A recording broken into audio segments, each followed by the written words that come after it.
I'm in the middle of nowhere in Sudan in my tent. I barely slept last night, but the bright sun woke me up 30 minutes ago and now it's time to get up. I check on my friend Rob to see if he's still in the tent next to me, and I give myself a few minutes to question my life choices before summoning the will to rise. I look around. We arrived here in the dark last night, so I'm seeing it all for the first time. I pause and soak in the stillness, a moment of peace before it's hell once again. This is what it's like to cycle in Sudan. 7 in the morning. Just started cycling and it's already 40 degrees. It's so hot. It's unbearable. This has been my life for the past week. But it wasn't always like this. You see, when I started my journey cycling across Africa from Cairo to Cape Town, I didn't have many expectations. But one thing I knew for sure, there were going to be challenges. And I was right. In Egypt, it would be the strict police escorts for weeks. In Sudan, I would face the ruthless, hot desert. But with all the lows, there have also been highs, moments of pure joy and connection that I'll never forget. 3 months into the journey, this adventure has been unlike anything I could have imagined. But I have no idea how much harder things are about to get. In the last episodes of Project Africa, I shared my journey through Sudan, cycling 1,000 kilometers across the Nubian desert and spending a month in the capital, Khartoum. But now it's time to move on. My visa is running out soon, so over the next 7 days, the plan is to cycle 550 kilometers across southern Sudan towards the Ethiopian border. And to be honest, I'm scared of this section. I'm not looking forward to it. But I don't have a choice, so it's time to get on the road. Welcome back to Project Africa.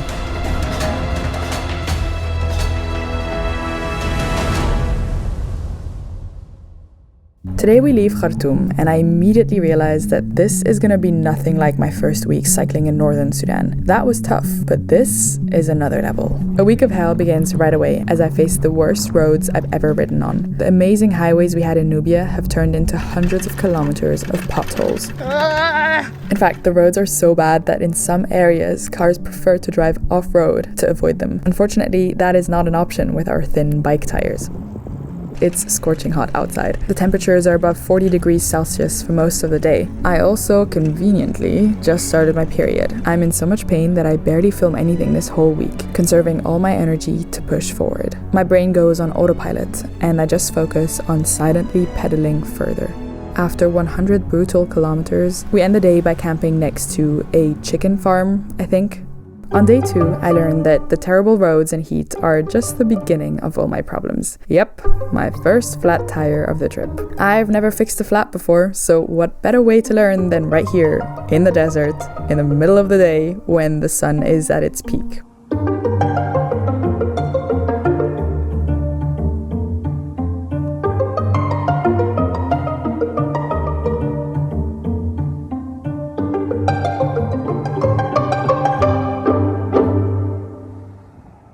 Today we ride another 100 kilometers, but around midday I collapse from heat exhaustion. Rob is many kilometers ahead of me, so luckily I find this shaded brick shelter and I just pass out. I don't film anything, but I will never forget this scene. An hour passes and I wake up to the sound of a motor and footsteps. A man walks up to me. "What are you doing here in this heat?" he asks in Arabic.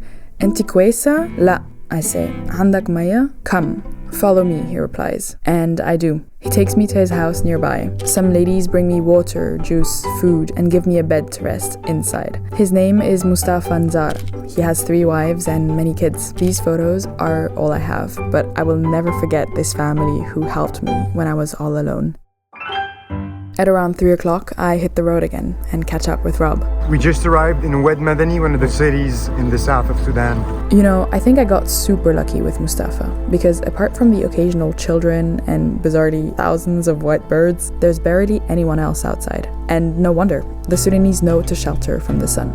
But there is another reason the roads are so empty during the day. It's Ramadan, the holy month where Muslims fast from dawn until dusk. Unfortunately for us though, Ramadan means that during the day, the shops are closed. So it's impossible for us to fuel up on food and, most importantly, water. In the evening though, the streets come to life. After the sunset prayer, everyone gathers for iftar and they break fast together. We see men gathering on the side of the road, and it's a nice thing to witness, but it wouldn't be fair for me not to share my full experience. Iftar in Khartoum was great. We were hosted by friends and all ate together. As a foreigner, I felt very welcome, but being on the road, it's not been the same. We were just driving on the motorway in Sudan and it's Ramadan time. And there's one thing that's really beautiful in Sudan that happens here that I've noticed. Every night when it's time to break fast, people will literally come on the side of the road and stop cars so that they eat with them. They do this thing where they all sit on the side of the road and they all eat together. And it's a beautiful thing, you know? I don't know, you don't see that in other countries. I just got stopped on the side of the road to put my bike on the side and join the guys for iftar. Those guys are stopping every car that is on the street to be able to join them for iftar. And yeah, it's all strangers eating together. But right now I'm in the car and I'm not welcome to this iftar. Sometimes it sucks to be a woman. It's so disappointing, you know?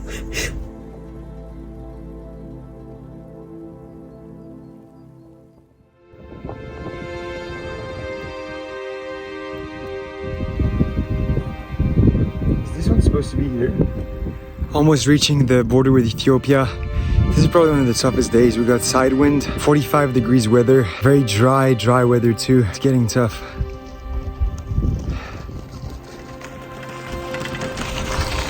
Around midday, a sandstorm starts, and it's like we're cycling backwards. To avoid heat exhaustion again, we try to find a place to stop with trees and wait it out. Man, this is one of the hardest days of my life. This is really tough. We find a single hangarib and share it. These traditional Sudanese beds have been lifelines throughout my time in Sudan. Sometimes there's nobody around, yet these beds are left outside for anyone to rest. They're beautifully simple. A wooden frame with loosely woven rope that allows air to circulate and keeps you cool. This tradition traces back to the 3rd millennium BC, but is sadly slowly fading as people use metal frames nowadays. As I lay here waiting out the storm, I promise myself that one day I'll come back to Sudan and buy my own hangarib. After resting for a while, we hit the road again, but soon after, we're forced to stop. This time, it's Rob. We find a nearby construction site and the workers let us rest inside, in the shade, although it is still scorching hot. Honestly, I don't know how we can keep going. We are 150 kilometers from the next town, Gadaref, which at this rate means we are 2 days away from a hospital if we continue cycling, but Rob cannot continue like this. A few hours pass and we make the decision to hitchhike. At first, nobody stops. But eventually, a truck driver pulls over and offers us a ride. Les camions n'arrêtaient pas parce que la police, quand tu prends des étrangers, ils trouvent un problème. Parce qu'ils croient que tu es en train de t'échapper du pays. Then we take a bus, the scariest ride of my life. Genuinely, we both think that this is it. We're gonna die in an accident. We spend 2 nights in Gadaref, inside a small guest house. Sleeping, recovering. I go outside once during the day to buy water, otherwise only in the evening to eat, when the temperatures go down. Now, we're far from 100%, but with only a few days left on our visa, we get back on the road. We're almost at the border. I can feel it. I can tell from the landscapes. I've traversed a whole country. Not too long ago, I left lush, green Egypt behind to cross Sudan. And now, the desert landscapes are changing once again. I'm having a little moment here where I'm realizing how tiny we are and how big Africa is. Like right now, I can see kind of savanna landscapes. It's not desert only, but it has some kind of vegetation as well. But it's so vast. I'm just realizing how vast and how big this continent is, and it's really hitting me now, you know, that we're crossing all of it. It still doesn't feel real sometimes because you just take it day by day, but in reality it's amazing. Like the distances that we're covering. I'm so proud of myself. Wow. Good job, Flo. Especially if it was a very tough day today. We're cycling at temperatures that are 43, 45, even 47 degrees at some points of the day. And it's not easy at all. The houses are starting to look different too. In the north, they were flat, rectangular, almost invisible to the eye from afar. Here, they are round. They have a thatched roof. Isn't it weird that I even noticed this? I guess that's what hours on a bike does to you. You notice details that you wouldn't otherwise.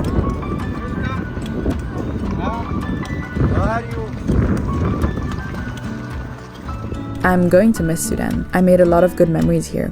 I met kind people, strangers I may never see again, but who inspired me and who taught me so much about the world, but also about myself. I have a deep respect for Sudanese people, and I feel lucky to have visited during this time of peace. But at the same time, Sudan really pushed me to my limits, and part of me is excited to leave. It's a bittersweet feeling. It's 7 in the morning. We just started cycling and it's already 40 degrees. It's so hot. It's unbearable. I'm so excited to leave Sudan because it's just been so horrible. Like the last couple of days of cycling have been so challenging. Luckily we're not very far away from the border, only 20 kilometers or so, and then we're gonna be entering Ethiopia and hopefully on the other side it's gonna be mountains, green hills, which obviously has its challenges as well, but we'll get to that when we get there. After probably the toughest week of my life, I tell myself that things can only go uphill from here, and it seems they quite literally do. The mountains in the distance are not so distant anymore. The first hills are starting now. Finally, with 2 months and 1,500 kilometers behind us, we leave Sudan and enter Ethiopia. Hello guys, from Ethiopia. Look at this greenery. I'm sitting under it right now because we're waiting for customs. That's the customs office right there. We crossed the border. We arrived at 9 a.m. this morning and crossed over. It took us like an hour and a half. It was pretty smooth. Got stamped out of Sudan, got stamped into Ethiopia, and it's very exciting to have another stamp in the passport. We're waiting for customs because we had to pay like an import fee for our bikes, which there is no system to determine the value of it. They're kind of just guessing, and you're supposed to get it back when you leave the country, but with exchange rate and stuff, you lose a lot of money, I think. They also didn't have any electricity or a generator, so they were like, oh, you just have to wait. So now we're just gonna be waiting here until we're able to get our first couple hours in Ethiopia. Country number 3. I can't believe it. While we were sitting inside the office, we heard 6 to 10 shots.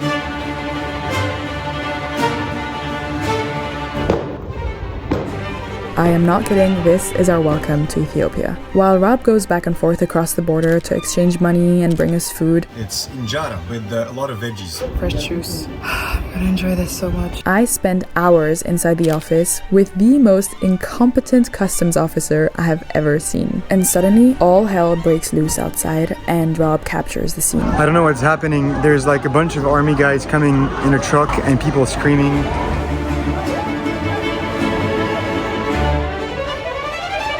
When I hear the gunshots and shouts, I come outside. Tellement il filme, on peut pas. Moi je suis en train de filmer là. Ouais, je sais, mais c'est dangereux.